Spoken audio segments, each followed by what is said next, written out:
Kembali lagi dengan saya Guru Sawit. Jadi kali ini saya akan memaparkan sedikit mengenai dunia inovasi, continuous improvement.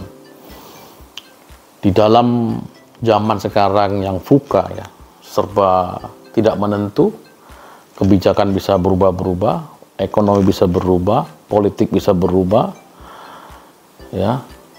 tantangan perusahaan adalah bagaimana dia menghadapi perubahan tersebut sehingga bisa survive, bisa mengikuti zaman. Nah, ini adalah sebuah tantangan dari sebuah organisasi. Sama juga dengan perusahaan. Nah, jadi perusahaan harus melakukan namanya improvement. Improvement secara terus-menerus sehingga membuat output dari perusahaan tersebut, organisasi itu bisa lebih efektif dan lebih efisien. Nah, itu adalah kunci dari mengapa inovasi itu dilakukan, kenapa improvement itu dilakukan. Nah, banyak sekali metode-metode inovasi, improvement yang bisa dilakukan. Ada yang disebut dengan Six Sigma, ada yang disebut dengan metode PDCA 8 langkah. Nah, jadi kali ini saya akan sedikit menjelaskan mengenai PDCA 8 langkah. Ternyata ada teknik atau metodologi dalam memecahkan masalah sehingga kita dapat membuat hasil kerja kita lebih efektif dan lebih efisien. Nah, yang disebut dengan PDCA 8 langkah tadi.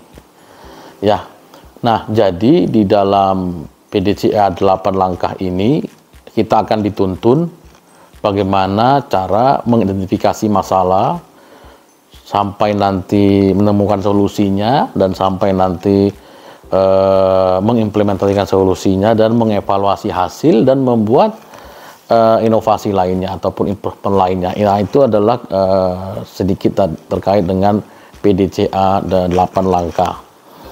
Nah, jadi tahapan-tahapan di dalam PDCA 8 langkah itu namanya sudah 8 teman-teman Berarti ada 8 langkah yang harus kita lakukan. Jadi yang pertama adalah menentukan tema atau menentukan aktivitas. Nah, ini merupakan langkah pertama di mana jadi tim improvement itu mengidentifikasi banyak masalah dalam organisasinya, dalam unitnya, dalam departemennya.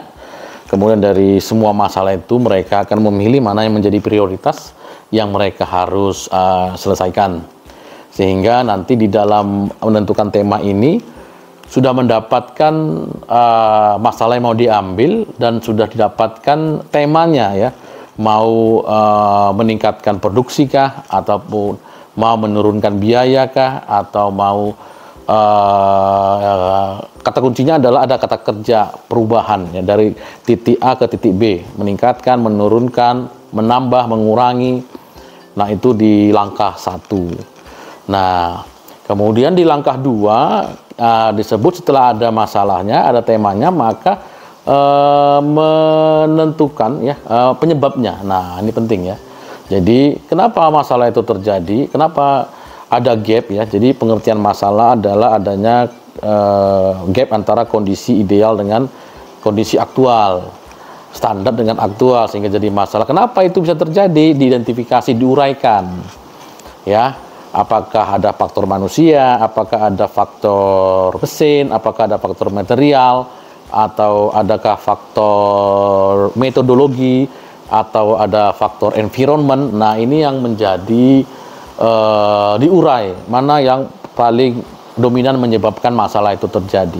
Nah, itu baru di tahap 2. Tahap 3, ketika penyebabnya sudah ada, maka penyebab itu kita menentukan solusi. Nah, di dalam 8 langkah ini solusinya ini harus lebih dari 1. Kenapa? Karena harus ada alternatif 1, 2, 3 sebagai dasar kita memilih mana alternatif terbaik. Nah, dari alternatif terbaik nanti masuk kita ke namanya langkah keempat, yaitu merencanakan perbaikan. Jadi merencanakan perbaikan itu kita solusi itu diurai. apa yang mau dilakukan, who, siapa yang melakukan, where, di mana dilakukan, kemudian when, kapan dilakukan, dan how, bagaimana melakukannya, tahapan-tahapannya, dan how much, berapa uang yang dibutuhkan. Nah, itu panduan untuk langkah yang keempat. Nah, dari 1 sampai 4 tadi itulah yang kita sebut plan, ya. Jadi pendekatannya PDCA itu plan, mulai dari mencari masalah sampai mencari solusi, merencanakan solusinya, tahapan-tahapannya. Kemudian di do-nya, fungsi do-nya yaitu adalah implementasi perbaikan. Jadi rencana itu diimplementasikan sesuai dengan kapan, waktu, how, dan berapa biayanya diimplementasikan. Kemudian di tahap PDCA yang ketiga yaitu cek. Apa itu cek? Yaitu tahap ke-6, yaitu mengevaluasi hasil. Dievaluasi hasil sebelum dan sesudah perbaikan. Ada perubahan tidak? Ada peningkatan tidak? Sesuai dengan tema kita, meningkatkan produksi. Kalau evaluasinya itu adalah meningkat dari sebelum sesudah dengan cara solusi tadi, nah itu berhasil. Tapi kalau dia belum ada perubahan, maka harus kembali lagi ke nomor 2, yaitu mengidentifikasi penyebab. Kenapa? Karena penyebabnya belum hilang, penyebabnya belum tuntas solusinya, ya. Lanjut terus sampai 2, 3, 4, 5 dan evaluasi lagi. Kalau penyebab masalahnya hilang, berarti penyebabnya hilang. Kemudian nomor 7 adalah action, ya. Actionnya apa? Jadi dari evaluasi hasil sudah terbukti signifikan, maka dibuat standar baru. Jadi standar baru, metode kerja yang lama diganti sama metode kerja yang baru, menjadi standar baru.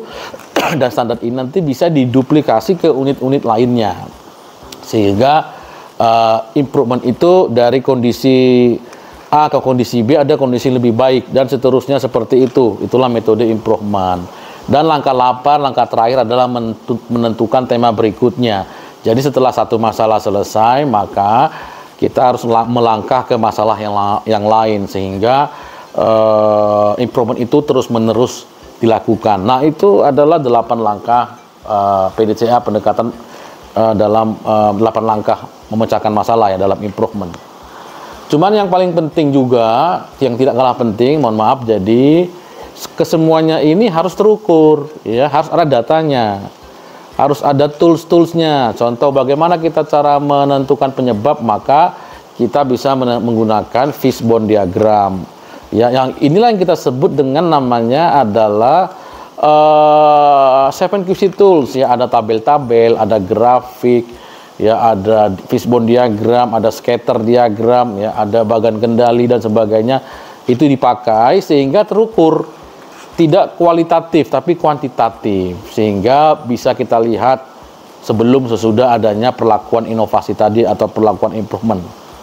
Jadi begitu teman-teman semuanya, Bapak Ibu, mudah-mudahan apa yang kita sampaikan ini bisa bermanfaat terkait dengan metode PDCA, metode 8 langkah, sehingga organisasi kita, unit kerja kita terus-menerus memberikan standar-standar baru yang membuat kerjaan kita lebih efektif dan lebih efisien. Terima kasih, sampai jumpa kembali. Bye-bye.